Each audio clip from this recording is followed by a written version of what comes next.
Global માર્કેટ્સની update સાથે જોડાયા છે સહયોગી નીરજ કંસારા. Neeraj, good morning. થોડા ઘણા પોઝિટિવ ક્યુઝ, એક સેટઅપ બનતું દેખાઈ રહ્યું છે, પરંતુ શું ડિટેલ્સ આવતી દેખાઈ રહી છે વૈશ્વિક બજારથી?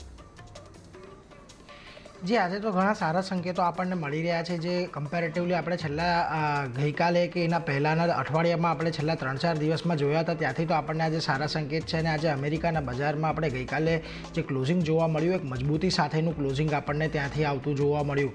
ખાસ કરીને નાસ્ડેક છે એની અંદર આપણને 2% તેજી આવતી જોવા મળી. અને આજે ટેકનોલોજી શેર્સની અંદર આપણને એક ઉછાળો જોવા મળ્યો. એ જ મોટું એક ફેક્ટર રહ્યું છે કે ગઈકાલે બજાર આપણને અહીંયાથી તેજી સાથે બંધ થતા જોવા મળ્યા છે. હવે જો તો ગઈકાલે આપણને ટેક શેર્સની વાત કરી લઈએ તો જો એનવીડિયાના શેરની અંદર લગભગ આપણને 6.5% ઉછાળો જોવા મળ્યો. એમેઝોન લગભગ 2% જેટલો વધ્યો છે. એપલમાં પણ 2%ની એક નીચલા સ્તરથી રિકવરી આવી છે. માઇક્રોસોફ્ટ અને ટેસ્લા જેવા શેર્સ પણ એક સારી એવી તેજી સાથે આપણને ગઈકાલે બંધ થતા દેખાયા છે. એટલે આ બધા શેર્સમાં આવેલી તેજીને કારણે આપણને ફરી એક વખત બજારની અંદર એક નવી આશા જોવા મળી છે. બીજી તરફ એક બોઈંગમાં ગઈકાલે એક સારું એવું દબાણ જોવા મળ્યું. 8% જેટલો સ્ટોક અહીંયાથી ગઈકાલે આપણને ઘટતો દેખાયો હતો, કારણ કે કંપનીના જે 737 મેક્સ 9 જેટલા વિમાનો છે એને ગ્રાઉન્ડેડ કરવાનો અહીંયાથી આદેશ અમેરિકાની જે એવિએશન એડમિનિસ્ટ્રેશન છે એના દ્વારા આપવામાં આવ્યો હતો, જેને કારણે અહીંયાથી આ સ્ટોકની અંદર પણ આપણને ગઈકાલે એક સારો એવો ઘટાડો જોવા મળ્યો. એક તરફ જે ટેકનોલોજી શેર્સ છે ત્યાં વધારો જોવા મળ્યો, પરંતુ બોઈંગમાં સમાચારને કારણે ઘટાડો આવ્યો હતો.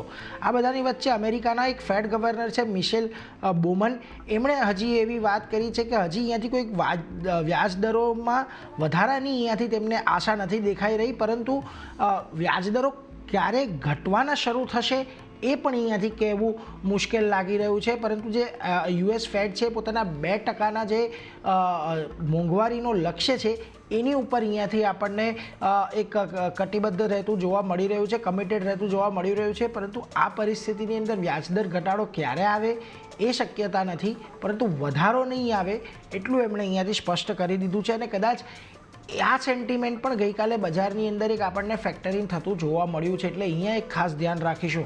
આની સાથે જાપાનના ઇન્ફ્લેશનના ગઈકાલે આંકડા આવ્યા અને ડિસેમ્બરમાં મોંઘવારી દર ઘટીને 2.4% પર રહેતો જોવા મળ્યો.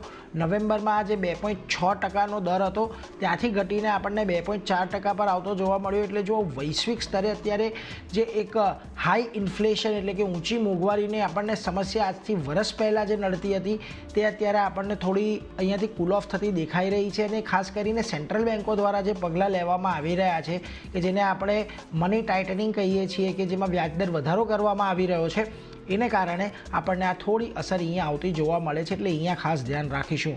પરંતુ બીજી તરફ આપણને ક્રૂડની અંદર પણ ગઈકાલે એક મોટો એવો ઘટાડો જોવા મળ્યો અને એક જ દિવસમાં લગભગ 4% જેટલું ક્રૂડ આપણને ઘટતું દેખાયું. અને બ્રેન્ટના જે ભાવ છે આપણને $77 નીચે આવતા જોવા મળ્યા. ગઈકાલે આપણે 78ની નીચે જોયા હતા, પરંતુ ત્યાંથી એક ઉછાળો આવ્યો અને ત્યારબાદ ઉપરથી એક રિકવરી આવતા જોવા મળી. પરંતુ જો અત્યારે પણ $76.50ની આજુબાજુ બ્રેન્ટનો કારોબાર આપણને જોવા મળે છે. હવે ખાસ કરીને એક તરફ જે લાલ સમુદ્રની અંદર હુતીઓ દ્વારા જે માલવાહક જહાજો છે એની ઉપર અહીંયાથી હુમલો કરવામાં આવી રહ્યા છે, અને એને કારણે એક એવી ભીતિ હતી કે અહીંયાથી સપ્લાયની અંદર વિક્ષેપ પડી શકે છે, કે સપ્લાય ખોરવાઈ શકે છે.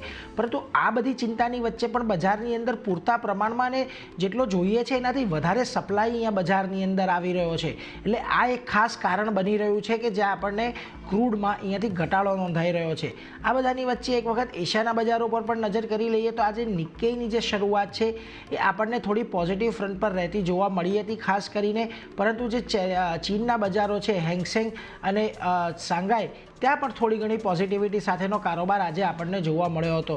તો બીજા જે સ્ટ્રેટ ટાઈમ્સ છે, તાઇવાન છે કે કોસ્પી છે, એ પણ આજે બધા આપણે લીલા નિશાનમાં કારોબાર કરતા જોવા મળ્યા હતા.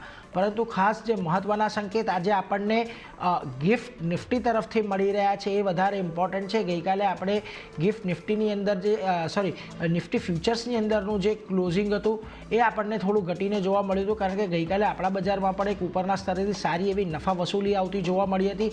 પરંતુ અત્યારે જે ગિફ્ટ નિફ્ટી સંકેત આપી રહ્યું છે લગભગ 100 પોઈન્ટ અપ, એટલે કે લગભગ 101 પોઈન્ટના ગેપ અપને અહીંયાથી આપણને સંકેત મળી રહ્યા છે. એટલે એ ખાસ મહત્ત્વનું છે. અને ખાસ કરીને આજે આપણને આઈટી શેર્સની અંદર એક સારો એવો ઉછાળો જોવા મળી શકે છે.